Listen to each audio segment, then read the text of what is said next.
caso do sacerdócio de Melquisedeque, rei de Salém, podemos inferir que Deus escolheu outros sacerdotes fora de Israel para si? Através dessa história, podemos sugerir que Deus, em secreto e particular, revelou-se a indivíduos de outras nações, ou o privilégio de Israel como nação receptora do plano de revelação divina é tão único que não admite a sugestão anterior? Pedro, você tem ensinado bastante com esses meninos, hein? Tranquila a pergunta, né? O Luciano até um sorrisinho assim. Eu e a Lu, a gente estava... Lu é Luciene, minha esposa. A gente estava conversando a respeito disso e tem duas coisas, não sei se o Pedro vai lembrar disso, talvez eu lembre. Tem dois assuntos na Bíblia que normalmente, quando me perguntam, eu já tenho a resposta feita. Primeiro, sobre o dilúvio, qual foi toda a extensão do dilúvio, o que significa Eretz? Eu lembro até hoje do exemplo. Eretz, no hebraico, significa terra, a terra toda e a terra debaixo da unha do seu dedo. Não é esse o exemplo que você dava? Eu lembro, irmão, eu gravei esse negócio tudo. Não preciso nem falar. Então, quando me pergunta sobre o dilúvio, eu falo literalmente, não sei, porque a Bíblia não fala. Essa é a coisa. Quando me pergunta para o Melquisedeque, eu posso chegar nessa parte de Gênesis, eu posso ir para Hebreus. É só o que a Bíblia me fala. E a gente tem uma vontade muito grande de saber mais, e os teólogos sistemáticos, então, ficam nessa parte que eles entram para a lógica. Porque tem algumas respostas ou perguntas que a gente quer responder através da lógica, mas para se responder através da lógica, você precisa de subsídios que vão te levar à lógica, né? Se a gente for pensar na questão aqui como é que fala?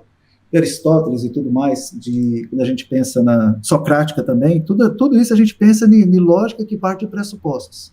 De Melquisedeque a gente não tem. O texto não fala muito ali e nem vai falar, quando vai falar em Hebreus, vai dizer que Jesus dá ordem, o sacerdote, não dá ordem, mas o sacerdote como Melquisedeque. Algumas coisas que a gente sabe. O sacerdócio ainda não havia sido instaurado em Israel oficialmente. A revelação de Deus para uma outra pessoa é possível? Mesmo porque a gente tem outros exemplos disso na Bíblia, não diretamente, mas que a gente chega depois e a gente vê, por exemplo, os profetas chegando e falando de coisas que a gente não viu Deus falando para eles antes. Então, esses são alguns exemplos, né? Ou profetas, outras pessoas. Mas, assim, não é relevante para o texto. E aí, o que eu gostava gostava é que significa gostaria no português de Portugal, é sério. A gente fala eu gostava. O que eu gostaria de deixar com vocês essa noite é uma coisa que eu deixava muito com os meus alunos. Prendam-se aquilo que o texto coloca. Teologizem acima daquilo que pode, o texto aplica-se para teologizarmos na perspectiva da revelação histórica. A gente não vê mais falando sobre esse sacerdócio de Melquisedeque.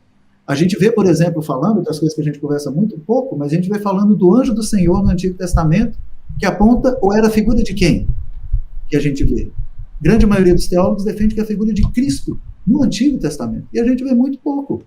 Já Melquisedeque, porque ele vem, não tem linhagem, ou então os gigantes do capítulo 6, os nefelins, são aqueles tardaços, mas a Bíblia não fala. Então nós devemos procurar fixarmos naquilo que nos é revelado, e não buscarmos especulativamente alguma resposta.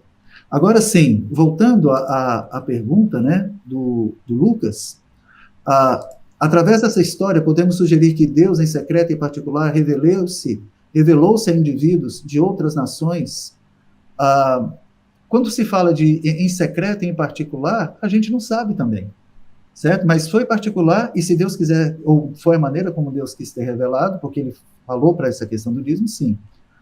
E a outras nações, ou o privilégio de Israel como nação receptora do plano de revelação divina é tão único que não admite a sugestão anterior. A resposta é sim. Porque aí a gente entra na revelação progressiva de Deus.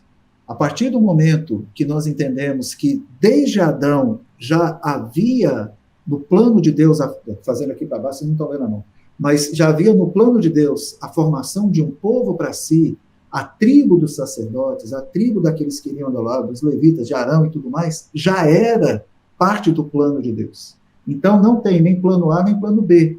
Como também não acredito que vão achar vida inteligente em Marte agora com aquela sonda que está passeando para lá, para tudo quanto é jeito. Não se assustem se acharem vidas microbianas e tudo mais. Isso não faz diferença absolutamente nenhuma, porque na prerrogativa da revelação de Deus que nós temos, é nesse mundo, é nessa terra, é na história da tribo do povo de Israel que vem uma tribo para ser seus sacerdotes. Então, a parte final da pergunta aqui, como nação, receptor do plano divino, é tão único que não admite a sugestão anterior? Sim, no sentido de que não havia outra linhagem de sacerdotes estabelecida para que ministrasse no meio do seio do povo de Israel. Lembrando que Melquisedeque veio antes da instituição desse povo. Muito bom.